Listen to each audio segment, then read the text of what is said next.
Hi, welcome back to the Frugal Gardener. A few things that I've done since I last spoke to you. The time has come to cut down the crocus dead foliage in the lawn. This does look quite patchy to start off with, but I can guarantee that within 2 to 3 weeks time it'll be lovely and green, same colour as the rest of the lawn, and it'll have been well worth the hassle of having the brown spots to have those wonderful crocus first thing in the spring. One or two things, everything's bursting into growth at the moment, and something that I'm really fond of is this Phlomis. It's got these candelabra type flowers that are a bit like tiered cake stands. These are just starting to come out, but they'll elongate quite a bit more yet. So there'll be, it's a triple tier on most of them, and the next tier, the top tier, has still got to elongate out. But they're quite spectacular, and they're a wonderful thing to have in the garden because they multiply very quickly. So you can dig them up and divide them and use them all over the garden, and they give quite a show. And they'll grow to about 2 to 3 foot tall. Which is really good. The the roses are all starting to come out. There's some lovely varieties in the garden. I tend not to try and remember all the roses. There's just thousands and thousands of them, and to be quite honest, when there's 500 varieties, different varieties of just yellow, makes you wonder if it's worth trying to remember. But occasionally there'll come a time when there's something really spectacular and you'll want to remember that. This is Verbascum, another herbaceous perennial that's coming out, and that's looking really nice at the moment. The dahlias have started to flower, and in fact now is the time to deadhead. As you can see there, you've got two. You've got one which is coming out and one which is this one, which we can just snap off. You can always tell these because they're you see how they're spent. It's always good to remove as many dead flowers as possible as soon as possible. The Lady of Shalott has been out and the scent's been just amazing. I've already started deadheading this. The Blue Bayou rose has been quite spectacular, although the wind has played havoc with some of it. And the Climatus behind it now, quite a few of the early flowering Climatus are all coming out. There's an Oenothera, which I've grown from seed. Flowers only stay open for a day and then they'll die off, as you can see, but they're lovely when they come out. And the Climatus, the thing to remember with Climatus, they like a rich fertile soil, so if you want really good quality blooms on your Climatus, then during the summer it's a good idea to feed them with any general fertiliser you can get hold of, seaweed or Miracle Grow, anything really that you've got to hand. If you feed them regularly throughout the summer, you'll get really good results the following year. The peonies are coming out. Peonies are quite spectacular, but unfortunately they don't last long. This one's already dropped its flowers, as you can see on the floor. That was only out for probably just over a week, and then they're gone. They are spectacular, but they don't last particularly long.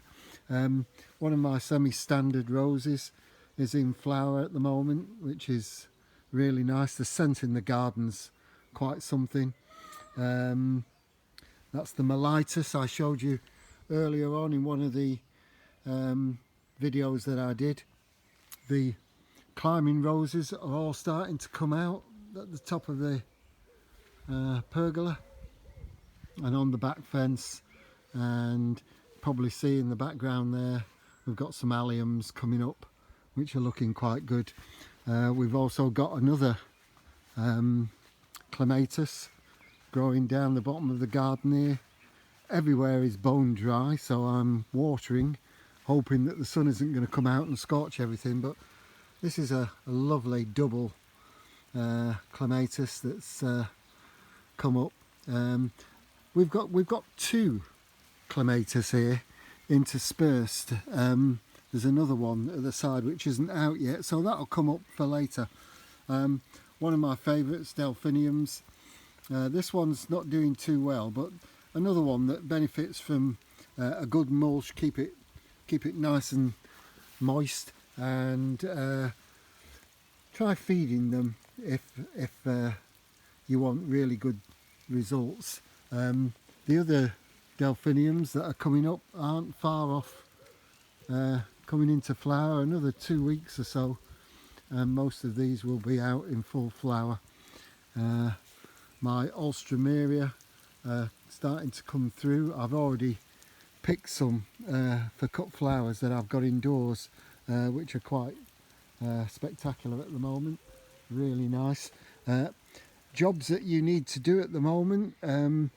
Most of the Gunnera that we can see here, the flowers are almost over. We could probably get another 3 or 4 days out of them, but most of them, as you can see, are virtually at it. So these you want to cut back right down if you can to near the base of the stems, and then that'll leave these beautiful leaves to give you a really good showing of colour. My climbing trailing roses are all starting to come out. The scent in the garden is just remarkable at the moment, so that's really good. I have to keep moving around all these different things. The summer bedding is obviously going to be a while yet before that takes over, but more roses. I like I had a special offer on the roses. I think they cost me £12.50 each, and I got 4 different colours. It always pays to contact the people that you buy these things off if you're not happy with anything in particular. And when I got these 4 half standard roses about 4 years ago now, one of them that came just didn't do anything. It was small and spindly, and I didn't think it was going to make it. The others took off, and they look really lovely. And I wrote to the people that supplied them. I can't remember the name of the company now. It was one of the well-known companies, and I wrote off to them and told them that I loved the roses that they'd sent, but one of them hadn't done at all well, and it looked like it wasn't going to survive. And they very kindly sent me a refund for the 4 roses that I'd bought. So that was, I didn't expect that. It would have been nice if they'd just refunded me for the 1 rose, but to refund me for all 4 roses, so those roses actually cost me nothing, which was quite something. Osteospermum, lovely summer bedding plant. This particular one, there's a variation of colours on that, and I'll show you some more. That's another Osteospermum. These were plants that I had last year, and I took cuttings off them in the late autumn, and they survived in the greenhouse with very little heat, just enough to keep the frost off, so all my Osteospermums cost me absolutely nothing apart from having to heat the greenhouse. Geraniums are all starting to come out, and the begonias won't be long before they'll be in full flower as well, so they'll look quite something. It's always good to keep an eye on things. These antirrhinums were old stock from last year that if you cut back, you can often get 2 to 3 years out of antirrhinums, although they're really grown as an annual. If you cut them back, if the frost doesn't get them, there's a good chance that you'll get 2 or 3 years out of each one, and then it's when they get really too woody, it's probably best to pull them up. But most of them will seed in the beds, and you'll be quite surprised. You can end up with new plants if you dig up some of the seedlings and grow them on. Another of the Osteospermum, wonderful plant for summer. Again, as soon as it finishes flowering, it's best to deadhead them, and they'll come again all through the summer. This is a different coloured variety. Again, all of these came from cuttings that I took this year. Another plant which is lovely is Lewisia. These were little plants that I bought, rockery plants, and I've put them in, and they've come up and are looking. This one's been in flower now for nearly 3 weeks. Makes a spectacular picturesque picture of the garden, and it's really thrived on neglect, if anything. Another Osteospermum coming through, different colour. These are really nice. Used one of the old teacups that I bought when they were on offer in the garden centres, and this one's looking rather nice.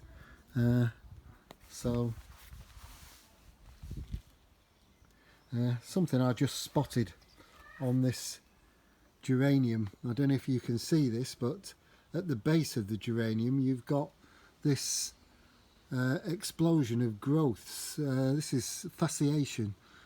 Can sometimes happen when something's been slightly damaged, and you get this growth that comes up, which is best removed if possible, but won't do your plant any harm. It won't revert to that. A lot of things that need trimming now, the standard bays that I've got, looking so lush and green, but it won't be much longer and I'll need to trim them.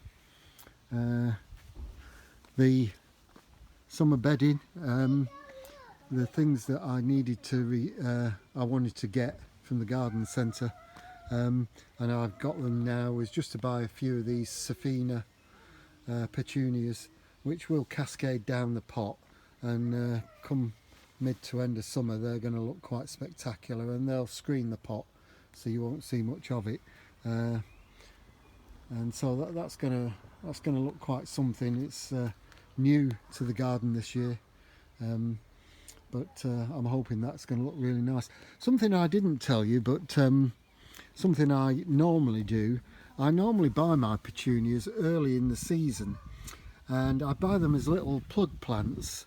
I get mine from Long Acres, and they're normally about 89p for a small Safina pot, and I bring them back and they grow quite quickly, and they'll send out runners, and it'll be a month or two before they actually flower. So if you take cuttings off them immediately while they're starting to sprout, pot them up as soon as you get them back from their small pots. And while I'm talking about that, this is Pyrethrum, one of my favourite plants. Love the foliage, sort of almost carroty type foliage, but you can get all the different colours of Pyrethrum. They're quite spectacular and look lovely.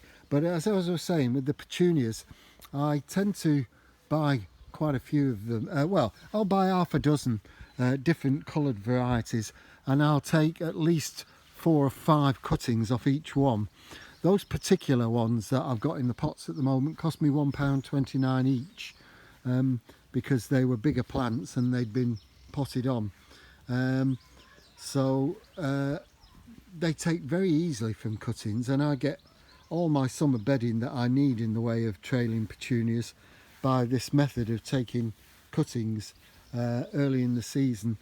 This is the shaded border that I've weeded and done up now, and it's coming on. Especially the hostas love it in this bed and do really well. Some of the ferns, all the different types of ferns now are coming up.